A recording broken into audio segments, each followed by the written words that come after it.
Go. Welcome back to Dynasty Football Maniacs. Today's topic is we left off on part one about where free agency players were going, some of the impact to Dynasty, how we would draft. Just kind of giving a rundown. On this part two, should have probably been part one, but we're just gonna basically talk about formatting and platforms to play on. Hey man, the past episode and this episode is just our general discussion. So Yes, we're just just letting general. we're just letting it free flow. We're just speaking our minds, and we're just having fun doing it. Yeah, so keep that in mind. This is not an advertisement to any of these platforms we name. These are just platforms we've experienced and played on. Some we're still currently playing on. Some we just tried out and said, "Oh, it wasn't for me." So I got five of them that I named. Uh, Starting off with the first one is you have ESPN platform you can play. That's actually the one platform that it started me off in fantasy football was ESPN. There's a lot of pros to it. The cons, it's not the best platform for a long time fantasy players. So not a lot of customized options, And but also, it's a I good think that's beginning yeah, platform. it's very good for beginners. I just think over time it just kind of gets stale because they don't really change much on it. It takes them at least 2 or 3 years to finally decide to change this feature or something, and it's just like something very little. And as an But experienced commissioner on that platform and Yahoo and other yeah, platforms, I found out as a commissioner, you don't have as much.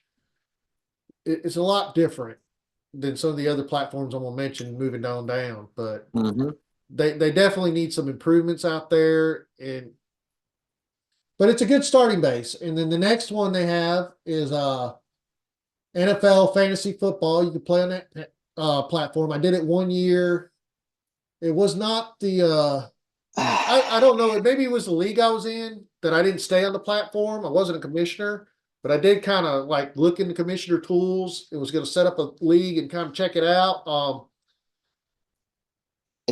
it just never caught my eye. Like No, it just never really piqued my interest whenever so the I started projection my league. statistics are lacking on the platform. You can only use it for fantasy football. So if you're like outside fantasy football, that's all the NFL is going to offer you is football. So hmm hence it's the NFL. What do you expect? So don't cry about it. Uh, so yeah, Yahoo Fantasy Football is probably my second favorite platform. Um, I'll tell you who my favorite is in a minute, but we they probably also have the have, same favorite. yeah, they all have their issues. I mean, yes, the Yahoo Fantasy platform has a bad chat system. You have to go elsewhere to chat. It's getting better, and I see they're trying to catch up, but it's still not good. I do like their setups. They're looking at projections and the ability to see the past seasons and customize weekly recaps of your team, and the app itself is easy to navigate. So, and all these apps I mentioned are PPR, which is one of the most popular ways of playing. But you have other settings where you go half PPR. You can do your customized scoring. I'll tell you right now, I got away from the standard PPR leagues. Um, I still play in some, but they're more like special design leagues. Like I play in a Vampire League and a Gillington League, which I just started last year on the Gillington League and the Vampire, which are really interesting. We'll probably talk about them during redraft because they're a redraft and not a dynasty thing. They're different, but they're fun to play and just interesting. Yeah, So very the interesting. Gillington League I play in Yahoo app, and the Vampire League I play in the Sleeper app, which we're going to talk about later on. But Yahoo would probably come in second. And talking about Sleeper, this is probably became my Now, when I was first introduced to Sleeper, I hated everything about Sleeper. But Oh, I was so so you didn't dead. tell me about that.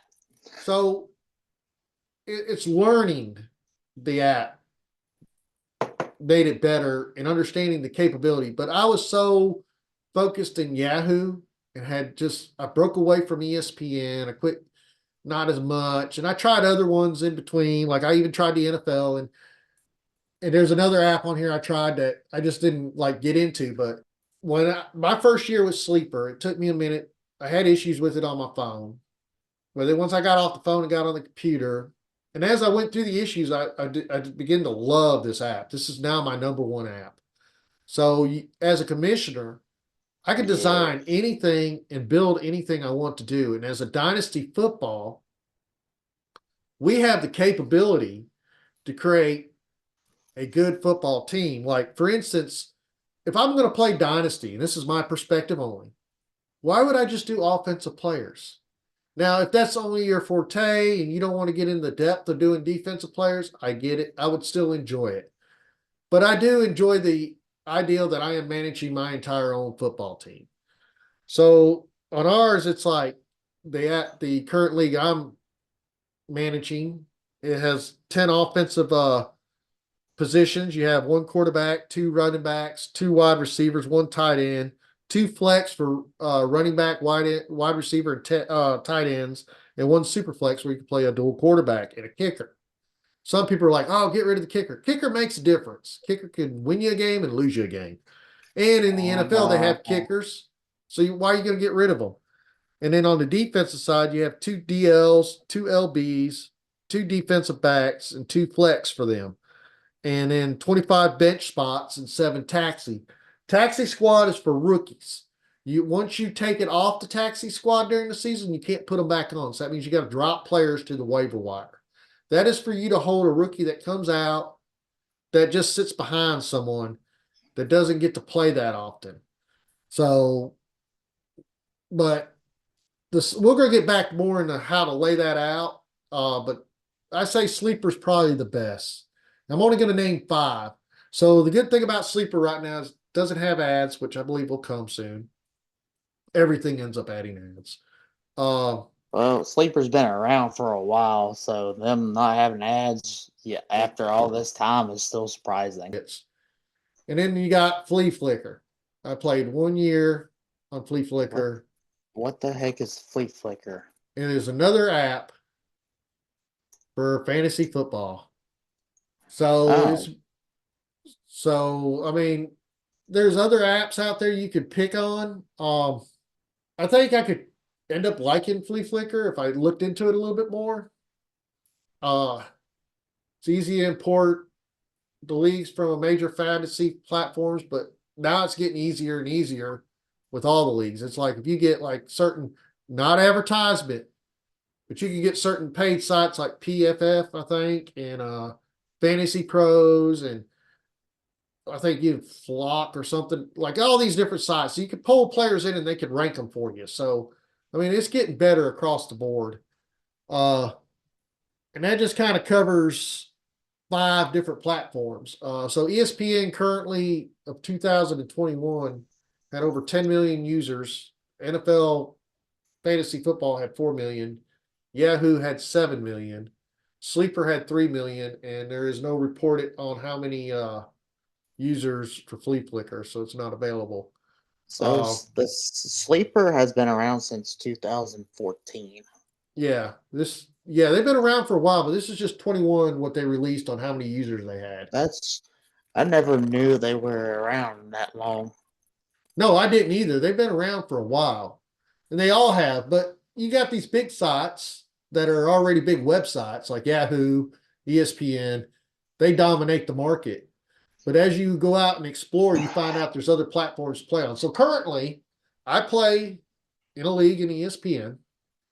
I no longer am a commissioner in ESPN. I did the league I did run in ESPN. I closed down a couple years back, joined another league, and it's more we play for bragging rights. It is offensive only. Redraft. Yahoo, I play in a Gilliton league, and two redrafts. One's a super flex and one's a non-super flex. And then in the sleeper app, I play into two great dynasty leagues. One that Austin commissions and one I commission. And The I one say they're the best leagues that are out there. They're both IDP. They're both very good leagues. Austin is going on his third year. I joined him in his second year. And then my league is going on its second year. And you have I, some I turnover, but brought not much. I brought him to the light side, the best Yes. side. He convinced me. See, actually someone had approached me the year before trying to get me to go into an IDP league and dynasty, and I turned it down. And now after talking to Austin, I'm glad I jumped in at this last year because it gave me a whole different perspective of dynasty football. And then I was like, redraft is just See, redraft now. see, what's crazy is, when you first started doing that, you at least had somebody who had experience with starting it up and, Yeah. working into the kinks and stuff. When I started mine, I was literally basically pioneering it into the world of the people that was around me because everyone around me, like you said, it was always either ESPN or Yahoo, and it was redraft. So then, I started digging after my second year because my league was originally with ESPN that we've done for like 2 or 3 years. But then I started doing more digging, and I was like, I keep hearing about this, dynasty stuff because a lot of the podcasts I listened to, they were talking dynasty. I was like, how do I want to look into that? How do I get into that? And then that's when I discovered Sleeper. I started playing around with Sleeper more. So then my league mates at the time, I pitched it to them, and I was like, "Hey, what about doing this dynasty league? You're like literally running your own, you know, football team. You keep them forever until obviously you trade them or cut them or that real life happens." But I got multiple feedbacks. I got a lot of them was like, "Oh yeah, yeah, I'm down to do that." And I got some that were like, I don't know about that." But then whenever they started playing with it, they're like, "Oh, I love it now." And then I had some that were just like, "Mm-mm, nope, nope, I don't want to deal with that. I don't know. I don't want nothing to do with that. I just want to stick to reach out." So I was like, "Okay, that's cool." But then we started this the Dynasty app and started the Dynasty League, and now everyone loves it. Oh yeah. I've had several people talk to me about like, dude, I don't know if I want to go back to redraft. But Yeah. we do have some that still wants to go back to redraft, just because it's redraft because that's what they're familiar with. But at the same time, there's a lot of them that's like, I kind of just want to do Dynasty now. I don't, you know, I might do little, redraft here that, if there's like a small pay-in fee, like $25 or, bragging rights, something, yeah, I'll probably do that too.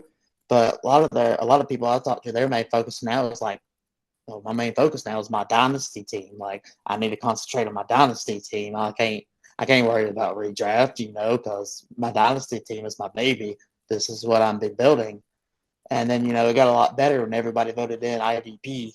When everybody Yeah. voted in IDP, that's when it just skyrocketed. And now we got 7 round drafts going on, and you know, one Yeah. thing So led to another. and that's kind of going into our next subject is once you get in, you realize the excitement. And the league I started straight with IDP. So I found out in the research I did, and what I did find out, what was successful is when you start up an any league, put a general guideline down and make Hmm. it balanced. And some people kind of push back. Why do you want to make it balanced? Well, because you got 12 players, 32 NFL teams. If you're going to start a flex, you got to be reasonable and understand that some people might get it in their head that they got to just draft all quarterbacks and forget about all the rest of the teams. So when you do your startup draft, as a suggestion, it is best ideal is to lay out a restriction on how many players you draft on your startup. Now, after your startup is completed as a commissioner, You can go in there and unlock all that, and you can have as many quarterbacks as you dream to have, and as many running backs as you dream to have. And there is no restriction because now you're just like an NFL team. You decide who you have a roster spot. You only have so many on that roster spot.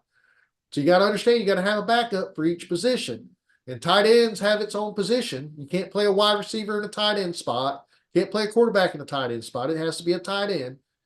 Now there is some NFL players that have dual positions, not that many on the offense.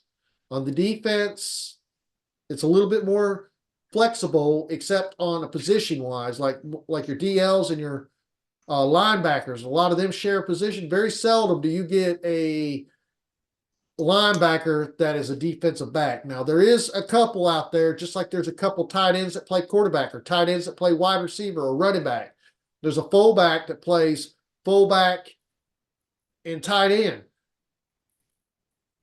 So there's all these scenarios. So when you're developing your plan, one, you got to develop how many offensive players you're going to have, the positions you're going to line it up, how many flex positions. Is it going to be a super flex? And then if you decide you're going to have IDP, you take the defenses out, and then you decide how many positions you want on that. And it's really as a commissioner, it's your job to go ahead and set it up. What I found out that's successful in leagues, and Austin can attest to this, is once you get it started and once you're playing with 12, 11 other guys, it should become equal. You are the commissioner. Yes, you make the final rules. Yes, you make the changes. But if other people want to make changes, let them propose it and put it up for a vote. Don't sit there, oh, not going to do that. Be open-minded. Because as a commissioner, you keep everybody involved if you're open-minded. There's one thing that I can't stand, and I know some people want to play this way. And the reason why I can't stand this is because commissioner has the power to go back and reverse a trade or something. But I think it's kind of silly on some cases where you have to, where you have a voting system for trades. Because some people view trades differently than others. Like, so a lot of people on the outside, they might see a trade like, whoa, that's just wrong. They shouldn't do that. We need to reverse it and stuff. But I'm like, as a commissioner, you got to sit there and be like, okay. You look down and be like, is this collusion or not? But the thing is, some trades, and you kind of scratch your head at the same time, it's literally two owners coming to an agreement on a trade. Yeah, a lot of people might not make sense of it, but them two owners at the time probably do make sense of it because they're the ones, you got to have two people to actually hit the OK button. Yes. One of them, unless you're the commissioner, the other 11 people, they cannot force a trade or anything. They both have to agree on a trade, So, the way I look at it, unless I have a general idea or if I think it's collusion, which, in my opinion, if you're the commissioner, if you suspect something of that, I would bring it up and put it on the vote. And it's like, does everybody think this is collusion? But my opinion, if you're going to say it's collusion, you got to really have very good evidence and a very good reason of why you would think that. It can't just be because you don't like the trade because, oh, well, I didn't think of that trade. I don't like it. I think it's collusion. You got to be very reasonable about it. If you get these commissioners, this is what another thing I can't stand. If you get a commissioner that just wants to be like a dictator and want to literally dictate every single thing that happens, in my opinion, that kills the league. It does. It ruins it. You're lucky to even survive 3 years. Yes. Just by being a dictator. That's the reason why, like you said earlier, it's best to have a voting system. Pitch out a suggestion. We all vote on it, and majority of the rules goes. That way, there's no ifs, ands, or buts about it. People voted on it. But you also got to explain what majority is because some people might argue what that word really means.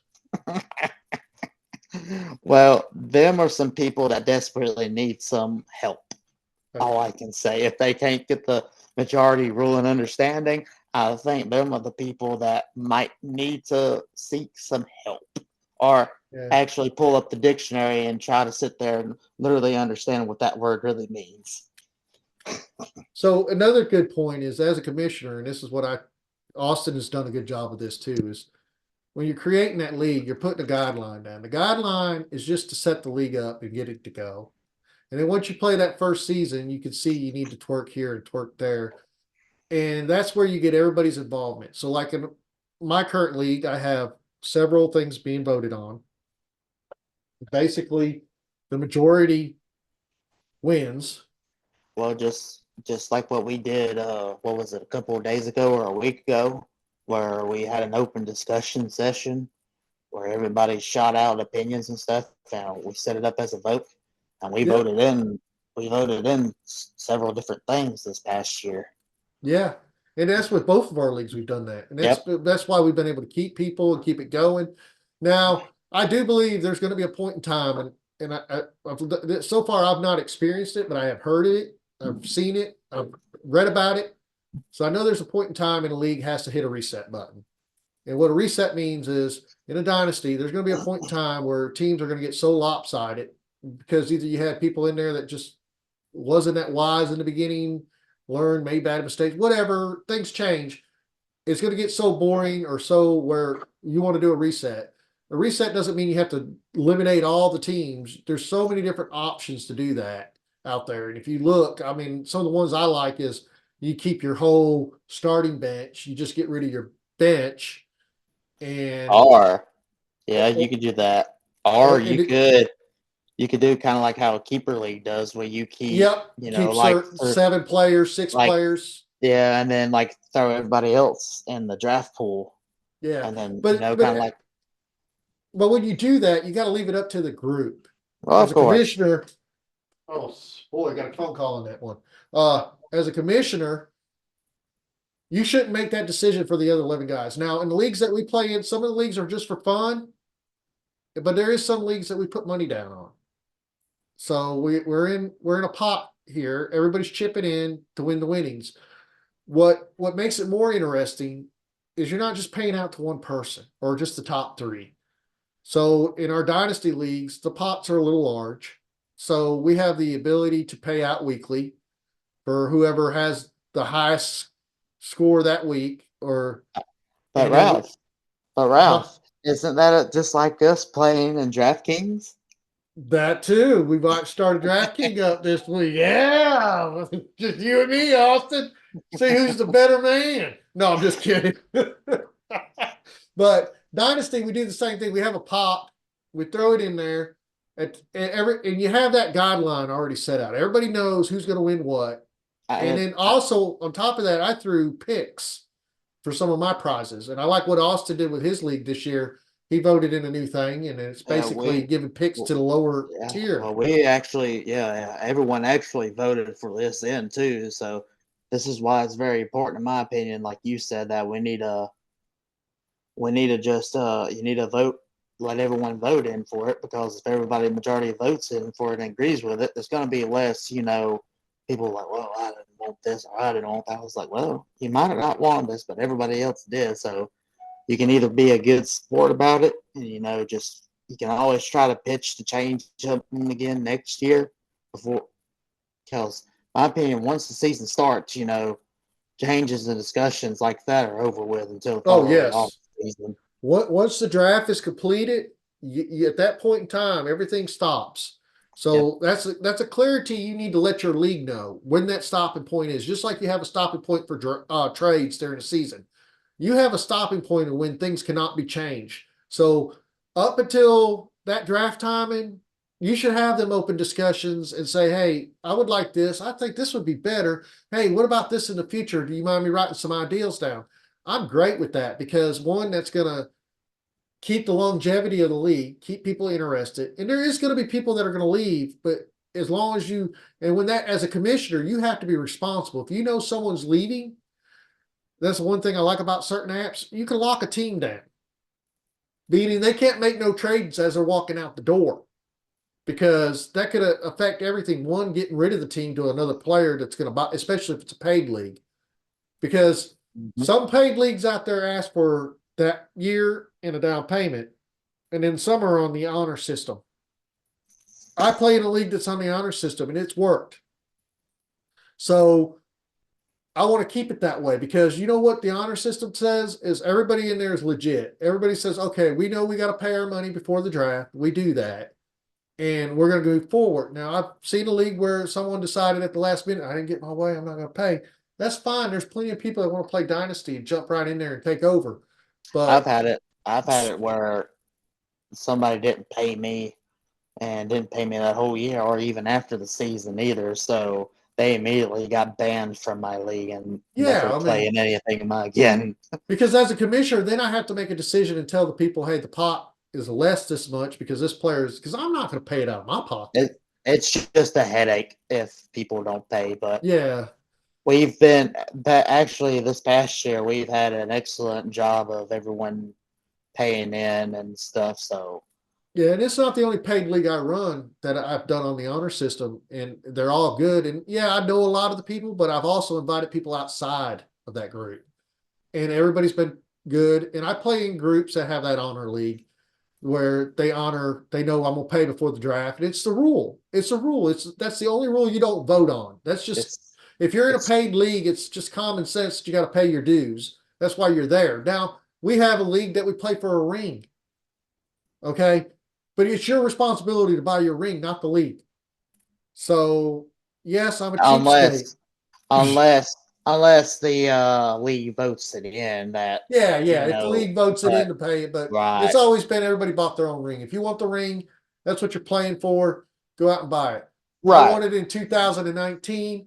I didn't go out and buy a ring, but some of the guys that's won loser. it back to back, they show them rings. They're like, look at what I went out and bought. I spent $30, $50 on it. I want this ring. Now I thought about going out and buying me 6 rings and saying, look at that. But you, come on now, you got to Now, be if you realistic with it, total up though. if you total up everything I've done over the years, I probably earned 6 rings. I mean, different leagues, but I'm Yeah, not doing that. yeah, but do you have proof though Yes, I do. to I show do. them? Yeah, yeah. If you Okay, go to the okay, apps, they'll okay. show that I was a champion. So All right, all right. as long as you got Okay. that proof, don't lie about it. Be honest. Yeah, Now, if yeah. you're You a got. loser, you're a loser. Let me tell you, I'm a loser last year. Dead last in 2 dynasty leagues. Now, was that intentional or was that just that's how bad I am? No, it was I had a bad start, injury plagued team. I got 7 losses straight. Now, I'm going to give you an example. That same year, I had a redraft league that had 7 losses. On that redraft league, I was able to pick the wire and get in the top 4 at the end of the season. I still didn't think I had a shot to win it, but it was like rolling the dice saying I could get to the playoffs because a redraft, I don't have a chance to rebuild. It's what it is. It's what you draft that year. Next year is going to be a different draft. So you're not going to say, "Oh, I'm going to just go dead last." What do I gain out of that? Just lose my money. The dynasty, yes, I'm losing that year, but I'm keeping my players. So I was at the point of, okay, I have no hope, no return. I mean, what do I need to do to fix it? And do I can fix it now or can I fix it later? To fix it now would cost me an arm and a leg. It could end up hurting me and it hurt me to the following season. So I made a decision of, okay, it's tanking time. And we tanked. And that's where it left me with the 101. Now, I didn't intentionally tank where I left players off the bench. That's a no no. You got to play your players. Now you could tease them and not put no one on the bench all the way up and then get some texts like, what are you just gonna throw the game? Maybe. I mean, no, but you put your players in and you play. So it just it's how it played out for me this season. I mean, it was a rebuild. Next year I plan on taking it all. I plan on winning it. Right. Sheridan gave me hope. I seen him Yeah. do it. So yeah, there's many different platforms you could choose from and play. Always keep in mind to keep a dynasty alive, always keep everybody involved. You don't be a dictator. And if you're going to have money involved, make sure you're generous with it and not just leave it to the top person because everybody's trying to win in that league. Everybody's trying to do nothing. I'm not saying we all get a prize at the end of the day. We don't. But if you're in the top 6, you deserve something. and you might have that one good week that you deserve something. So it's an award for you to walk away with. I mean, it's hard enough you don't know what these players are going to do. Make it more fun and more entertaining for everybody in the league. Yep. You can win your money back without having to win the league. That's what matters. Yep. And not everybody's going to get to do that. But I think it was a good discussion we had. And if you guys like our content, please hit subscribe, hit the like button. Me and Austin is going to keep on putting these things out. I guarantee you the next episode we're going to have is going to be IDP players. So get ready. So remember, this is part 2 of our general discussion. We're going to throw a few more of these in there later on down the line.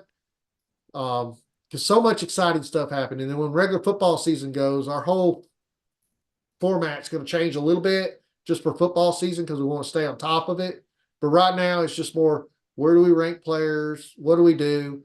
And what do we do in Dynasty? And getting closer to season, we'll start talking about best ball and redraft. Got anything else, Yep. Austin?